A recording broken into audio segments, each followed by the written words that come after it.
Good morning, students. Hope you all are fit and fine with your family at your home. Yes, students, today we will start a new chapter of your English grammar book, Verbs. Yes, beta. It is the 10th chapter of your English grammar book, and in this chapter today we will learn about verbs. Okay. Yes, beta. First of all, I want to describe you what are I want to tell you what are verbs. ठीक है. Yes, verbs are the words. Verbs को क्या होते हैं, वो words होते हैं that tell us about action. ठीक है, जो हमें एक्शन के बारे में बताते हैं, कोई काम हो रहा है उसके बारे में बताते हैं. ठीक है. यस बेटा, कोई काम हो रहा है मतलब जैसे कोई काम के बारे में कैसे बताते हैं बेटा, जैसे खेलना, देखना, सोचना, चलना, ये काम होते हैं जो हम करते हैं, तो इनके बारे में बताते हैं. ठीक है. यस बेटा, there are two type of verbs. ठीक है, दो टाइप के वर्ब्स होते हैं. ठीक है. First helping verb and second is main verb. दो दो टू टाइप्स के कौन से, हेल्पिंग वर्ब और मेन वर्ब. हेल्पिंग वर्ब्स क्या होते हैं, helping verbs are help us to making sentences. Helping verb जो है वो सेंटेंस को मेक करने में हमारी मदद करते हैं, सेंटेंस को बनाने में. जैसे कि कैसे सेंटेंस को बनाने में, जैसे बेटा ही इज गोइंग. ठीक है, तो वो जा रहा है, तो इस जो है वो हेल्पिंग वर्ब है. हेल्पिंग वर्ब देखो मैं बेटा बनाती हूँ. प्रेजेंट टेंस में इज, एम और आर. ठीक है, ये हो गए. और हैज और हैव, ये हो गए. ठीक है. पास्ट टेंस की अगर हम बात करें तो वाज और वर और हैड, ये हो गए. और फ्यूचर टेंस की अगर हम बात करें तो विल बी. ये हेल्पिंग वर्ब है हमारे, जो किसी भी सेंटेंस को बनाने में हमारी मदद करते हैं. अगर हमारा जैसे फ्यूचर टेंस का तो ही विल बी गो. ठीक है, वो जाएगा. प्रेजेंट टेंस की बात करें तो ही इज गोइंग, वो जा रहा है. ठीक है. और पास्ट टेंस की बात करें तो ही वॉज गोइंग, वो जा रहा था. ठीक है. तो ऐसे ही अगर वॉज और वर का, सॉरी, वॉज जो होता है वो कब यूज किया जाता है, वो सिंगुलर के साथ यूज किया जाता है. वर जो है वो प्लूरल के साथ यूज किया जाता है. इसी तरह इस जो होता है वो सिंगुलर के साथ यूज होता है, और एम जो होता है वो आई के साथ यूज होता है, और जो आर जो होता है वो प्लूरल के साथ यूज होता है. इसी तरह सेम फ्यूचर में विल बी है, वो सिंगुलर प्लूरल दोनों के साथ सेम यूज होता है. और हैज जो है वो सिंगुलर के साथ यूज होगा, हैव जो है प्लूरल के साथ यूज होगा. अब बेटा हेल्पिंग वर्ब में एक तो ये हो गए, और एक कौन से होते हैं, मोडेल्स. मोडेल्स भी हेल्पिंग वर्ब में ही आते हैं. मोडेल्स कैसे, can, could, should, may, might. ये इनका कैन का जैसे मतलब है कर सकता है, जैसे मैं खाना बना सकता हूँ, आई कैन कुक. ठीक है, मैं खाना बना सकता हूँ, आई कैन कुक फूड, ये हो गया. और कुड मतलब सकता था, आई कुड कुक फूड, मैं खाना बना सकता था, बट नाउ आई कांट, मगर अब मैं नहीं बना सकता. ठीक है, तो ये हो गया हेल्पिंग वर्ब, ये मॉडल्स वाले. May it may be rain today, आज शायद बारिश होगी. ठीक है, इस तरह से ये हेल्पिंग वर्ब. शुड मतलब चाहिए. ठीक है, तो चाहिए, जैसे we should obedient for our parents, we should obey our parents, हमें अपने पेरेंट्स की आज्ञा माननी चाहिए, आज्ञा का पालन करना चाहिए.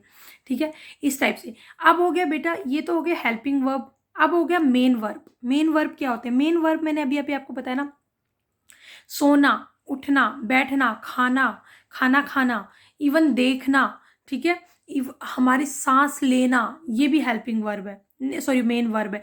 जो भी काम, जो भी क्रिया होती है, जो भी काम होता है ना, वो वर्ब कहलाता है. जैसे हम लोग किसी को पिटाई लगा रहे, किसी को प्यार करते हैं, किसी से नफरत करते हैं, किसी की तरफ देखते हैं, हम सोते हैं, हम खाना खाते हैं, हम पढ़ते हैं, हम चलते हैं, हम बोल रहे हैं, मैं आपसे बात कर रही हूँ, ये सारे काम है जो मैं कर रही हूँ. और जो भी काम होते हैं वो वर्ब कहलाते हैं. ओके. अब बेटा हम लोग चैप्टर पढ़ते हैं, शायद उसमें थोड़ा सा जो बचा है वो भी क्लियर हो जाएगा. Now let's start the chapter. Yes बेटा, देखिए चैप्टर नंबर 10 वर्ब्स. अब देखो बेटा, मैंने यहाँ पर लिख तो दिए मेन वर्ब. ये देखो मैंने अभी लिख दिया, स्लीप, बाथ, ईट, लव, हेट, सी, टेस्ट, और वॉक, टॉक, एक्सेट्रा. बहुत सारे होते हैं बेटा एक्शन वर्ब, दुनिया भर के होते हैं. हेल्पिंग वर्ब प्रेजेंट टेंस में इज, एम और आर, और हैज़ और हैव. ठीक है, पास्ट टेंस में वाज और वर और हैड. फ्यूचर टेंस में विल बी. और models can, could, should, may, might, must और मोर ऑन. बहुत ज़्यादा होते हैं। तो ये सारे हेल्पिंग वर्ब हो गए, ये सारे मेन वर्ब हो गए। दो टाइप के मेनली वर्ब्स होते हैं। अब देखो बेटा इन लोगों ने कैसे करा है। एग्जाम्पल देखो, the train leaves eight 6 PM।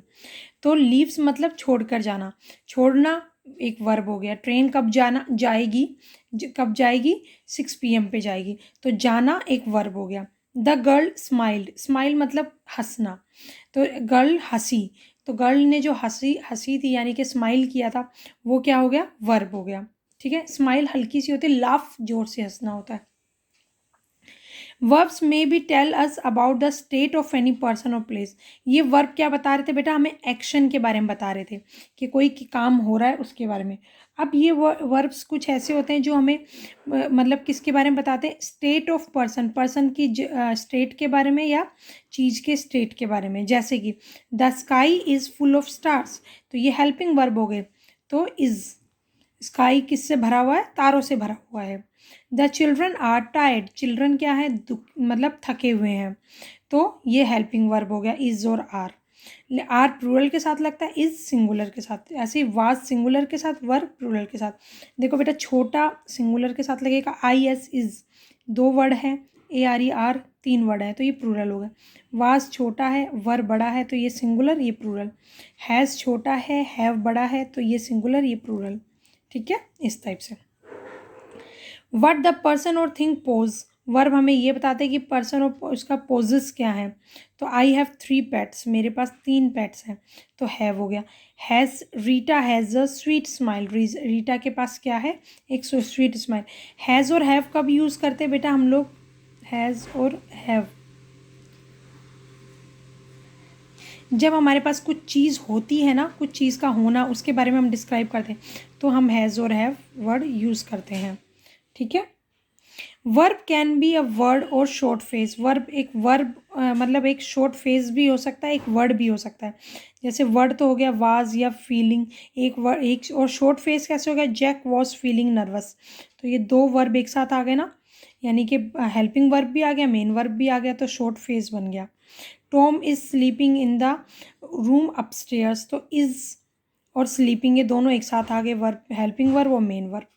ठीक है बेटा, तो आप लोग को समझ में आ गया होगा, कुछ टिपिकल नहीं है, मैंने आप लोग को इतना बड़ा एक्सप्लेन भी कर दिया, तो उसमें आप लोग को अच्छे से समझ में आ गया होगा। अब underline the verbs in these sentences, in sentences में हमें वर्ब्स को अंडरलाइन करना। अब देखिए बेटा, Martha and I R learning a new language, Martha और मैं, हम लोग क्या लर्न कर रहे हैं, एक नई लैंग्वेज लर्न कर रहे हैं। तो आर हेल्पिंग वर्ब और लर्निंग मेन वर्ब, दोनों वर्ब आ गए एक साथ। The family always Yeats dinner together, family जो है हमेशा साथ साथ खाना खाती है, तो ईट्स जो है वो कैसा हो गया बेटा, मेन वर्ब हो गया, हेल्पिंग वर्ब यहाँ पे नहीं है। The group was divided in on the issue, एक इशू पर ग्रुप जो है डिवाइड हो गया दो भागों में, तो वॉज क्या है, हेल्पिंग वर्ब, और डिवाइडेड मेन वर्ब, दोनों वर्ब साथ में आ गए। Okay, yes. D, I passed the test with flying colours, yes, मैंने अच्छे कलर मतलब अच्छे मार्क्स से क्या कर लिया, टेस्ट पास कर लिया। तो फ्लाइंग मतलब अच्छे, ठीक है, तो अच्छे मार्क्स ये भी वर्ब हो गया। ठीक है, और नहीं सॉरी ये तो वर्ब नहीं है, ये वर्ब नहीं है बेटा, ये हो गया आई पास्ड, पास्ड हो गया पास करना, तो ये वर्ब हो गया। ठीक है, फ्लाइंग कलर्स मतलब अच्छे मार्क्स, तो अच्छे मार्क्स कोई वर्ब नहीं है। आई इंजॉय कलेक्टिंग स्टैम्प्स, मैं स्टैम्प्स का को कलेक्ट करना मतलब इंजॉय करता हूँ। ठीक है, कलेक्ट करना भी वर्ब हो गया, और इंजॉय भी एक तरह से वर्ब ही होता है बेटा, इंजॉय करना मतलब अच्छा फील करना, तो दोनों वर्ब हो गए, दो वर्ब्स यहाँ पे आ गए। ठीक है, दो मेन वर्ब्स हो गए एक तरह से। ओके स्टूडेंट्स, आप पहले आज तो इतना ही करो, उसके बाद फिर मैं आप लोगों को और एक्सप्लेन करूँगी आगे का चैप्टर। ठीक है, और यहाँ पर अगर कोई प्रॉब्लम हो तो आप मुझसे पूछना। Okay students, that's all for today, thank you and have a nice day बेटा।